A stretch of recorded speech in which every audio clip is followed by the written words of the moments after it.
We started Growthink because we wanted to help businesses grow. Jay and I are both entrepreneurs. We've both been entrepreneurs since we were kids. And we love the idea of someone coming up with an idea and then executing that idea and creating a business out of it. And all the positives that come out of creating a business, right?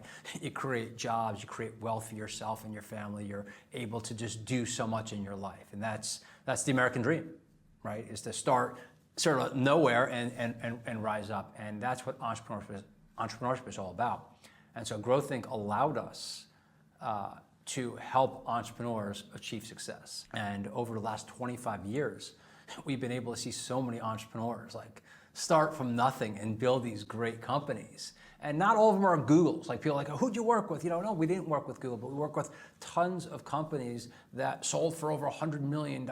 And that's like the backbone of America and our country and the world. And so that's why we started it. And it's, we see people, we went to business school together 25 plus years ago. We see people at a reunion, and they're like, Growthink's still going strong, and like they're amazed because to see any business last and thrive for 25 plus years is great. So we're very fortunate to have picked a very unique niche and that we love, and it's just our passion for entrepreneurship that allowed us to be successful. I would follow up on that. It's since I was a kid, it's been the most interesting thing for me. The excitement, the stories of the great entrepreneurs, whether it's the Henry Fords or the Steve Jobs, and it's just always been incredibly inspiring to me, those stories, and the Wright brothers and Thomas Edison, and those. I always tied the process of business building to Dave's point about this wonderful American spirit. It's just so the entrepreneurial spirit and the American spirit, for me, were always almost interchangeable, and so. To this day, and why we've lasted this long, toward the top of the list would be this, we find that really, even 25 years later, we still find it really, really interesting. I can't tell you how many times Dave has been at a conference where he's read something and he called, I just saw this, you're not gonna believe this, and we gotta do this, and it's just, we still have that passion and the fun of it that we did 25 years ago, and that's made it, hasn't been a grind. It's been a lot of work, but it's been a lot of laughs and a lot of fun too. So what's changed over 25 years from when you started to now? I think 25 years ago, we definitely had a different risk profile. We were both pre-kids and, sort of newly married around that time, and, the world was our oyster. And then we've grown up, right? We've grown up, we've had kids and raised kids. And so I think we're a little more mature personally, and we've seen the .com boom and bust. We've seen the financial market crisis of 2008. We've been through so many up and down cycles through COVID, and I think we have a sobriety to us that we understand what works and doesn't work, and what's real, and we have maturity that allows us to say, okay, this bad thing happened. It's okay. We've experienced bad things before. We will get through this too. And I think that our mindsets have changed because of that. I think one thing throughout our 25 years, and I think it goes back to who we were and how we sort of met in business school, is that we both have a huge appetite for education and information.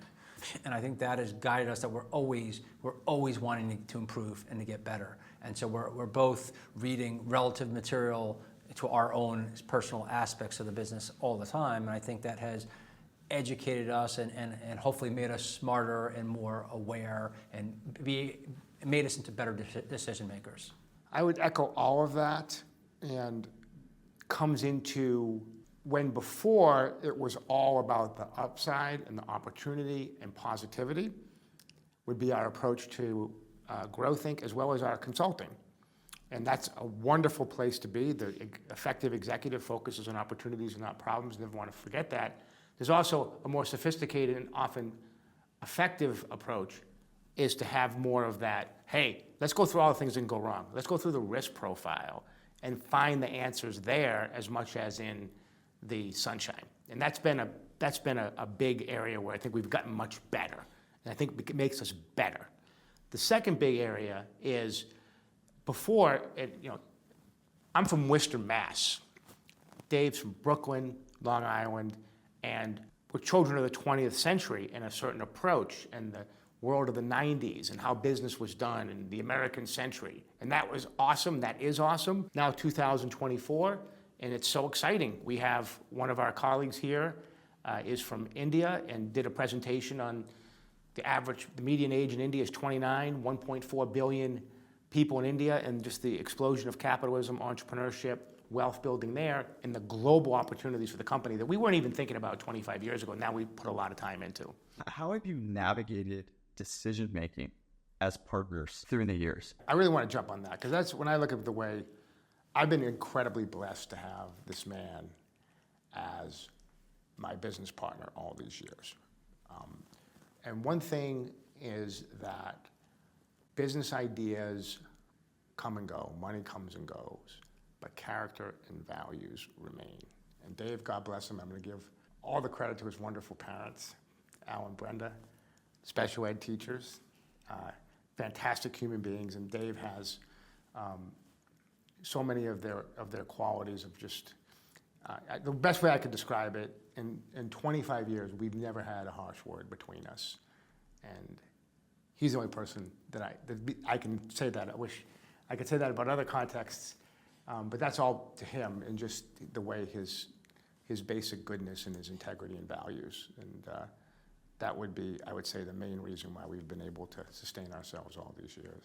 And I want to echo that this guy is salt of the earth, and we've had more disagreements in 25 years than anyone can count. And the beauty is that because we both have so much respect for each other and we hold ourselves at a very high integrity, we work it out, right? And it's actually probably a good thing to have disagreements and talk through that. But yeah, as Jay said, we never a harsh word, never like, you're a jerk, It's just always like, I respectfully disagree. That's more of like how we look at things. And so I think we've both been blessed to work with each other. We're a good fit. And as Jay said, Jay's the highest integrity person I've ever met.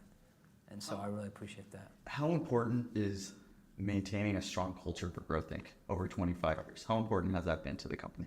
Again, just gratitude and blessings. We've been able to, in that 25 years, we have folks that have now been with us for 5 years, 10 years, 15 years, 20 years, and that's such a blessing, and we're so honored by that. I think it's folks that get attracted to the mission of the company. It's a wonderful mission, helping entrepreneurs and executives succeed to do these wonderful things in the world. To the degree of how we've matured, that maybe when we were younger, that people were more, you have more of a transactional mindset.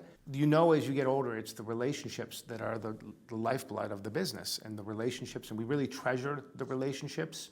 And it just, we have a global team, and when we have, as we are having this month, the opportunity to meet people in person and visit with them, it's real. You can feel it. You can just feel the depth of the relationship, and that in many ways it's much more rewarding now than when we were younger, and than when perhaps we didn't appreciate that as much.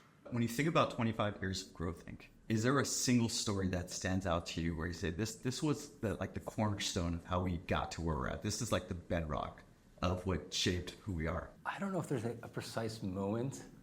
I just think back to all the crazy, the different, we had our New Zealanders, our crazy New Zealanders working at the company years ago, and these crazy times, and we've been fortunate and blessed to work with some very unique people, very unique clients. We've met with some huge Hollywood hitters. We've met with some very, very impressive entrepreneurs worth billions of dollars, worth hundreds of millions of dollars, and we've had meetings with them and we've advised them, and that's humbling. And I think it shaped a bit about who we both are as individuals and the culture of our company. There were many moments, and coming back to that Hollywood studio, it was our first few months in the business, and we were at the most well-renowned talent agency in Los Angeles. And the vision was to, and during the internet boom, all the Hollywood stars, they wanted their own internet startups. So they found us and they wanted to connect us with the big stars to help them put business plans together for internet startups. And we're in the meeting, and Michael Ovitz at the time was the most famous Hollywood agent in the world. And I thought we were meeting with Michael Ovitz, and the gentleman's name was Bob or Larry. And so throughout the meeting, being the salesman that I am, every 30 seconds I'm like, Mike, as you can see here, Mike, this is what we're talking about, Mike. Like, you work with this particular star, Mike. And he's looking at me, he's like, the guy's name is Bob. Why are you calling him Mike? And the point of that story is that there was a thought that it was always going to be, get this one client, everything would be different, we would be rich, and we'd ride off into the sunset. And we learned that we've been blessed to have a certain level of success, but it's the journey. Like, it's not like there's one thing we're trying to accomplish. There'll always be that, that next mountain, the journey. It's the journey that's the fun, and the journey is what it's about. And in some ways, the destination that, while it's been great to have success, the fun and the stories of the journey are probably more rewarding. Is there a question about Growthink that you wish someone would have asked you but you've never been asked? I heard one that I love, which I think is a question for Growthink and for any company that's at an inflection point, is if you could start over, what would you do differently? If we probably sat down at the time, back in 1999, and said, hey, we were sort of thrust into Growthink. We sort of did it as a side thing at first. Hey, let's see if there's, hey, we write business plans. Does anyone need a business plan? And we just sort of threw that out there as a short-term thing to see if we can bring in a little money and do other things. And the market told us, hey, there's demand for this, and we got a lot of interest from clients. But if we sat down back in 1999 and said, well, what business should we start? We didn't have that. We didn't know that. There's no way we would have started this business. And whatever else we would have started, who knows? It could have been wildly successful or wild failure. Or maybe it was a wild failure and we ended up morphing and changing into what we have today. So, but if you ask me though, I think it's interesting, would we have formed this business back in the day? I probably don't think we would have come up with it. Yeah, and I would say what's interesting is as things have evolved, this concept of iteration, and the ideas are valuable, but culture, iteration, relationships are in many ways so much more valuable because they allow you to iterate and develop disciplines. And the components of our business now that are really the most valuable are ones that were not in any way part of the original plan. Yeah. And that is, but we wouldn't have gotten there if it wasn't for the disciplines, the know-how, the confidence that cycling through other components of the business model allowed us to get to. And listening to customers, listening to what's going on, figuring out, okay, we need to move in this direction. Why is Growthink needed more now than it was 25 years ago? When you start a business, when you grow a business, there are a lot of pitfalls and a lot of things that go wrong. And time is, such a valuable resource. And when you fail a business, it's not only you're losing money, particularly outside investors a lot of times, but you're losing a year or two of your own life, and you're never going to get that back. And so I think that having an advisor that can identify the pitfalls, that has been doing it for 25 years. We've done it in every industry. We've done it through every economic cycle, that we can spot things. Not that we're the only ones in the world that can spot things, but we can spot things and say, hey, this is a red flag, this is a red flag, think about this. Not that it's not going to work, but these are things to think about. I think that particularly in a time where, in a society where time is so valuable, that we're going to saving time and increasing your learning curve is key to success. Yeah, I mean, the noise from technology, from social, and so this experience to efficiently find the signal in the noise is the value of the guide that experience has. And that's why, the best work we've ever done in the company is right now, as evidenced by, the client satisfaction as terms of clients that come back to us again and again is highest than it's ever been. And I think it's because of that the quality of the guidance we've been able to get through over the years. I just want to say that, we're blessed, and our wonderful guide, Mr. Martinez here, him and I are advising a company that is 94 years old. Okay. And we will be meeting with them later this year, and as we have for the last couple of years, moderating and guiding their annual meeting. And so this is a company that it's going to be 100 years old. And so this expression of the living company. So now it is this process, whether it's whatever it is, our hope and plan that Growthink will remain in terms of whatever form it is, but it's obviously going to, the transition now, we're not, the folks here, as the natural process, there will be a succession plan. And that living company, is to have it endure beyond this thing that was about us, and it becomes something that remains a force of good and positive in the world beyond us being in it.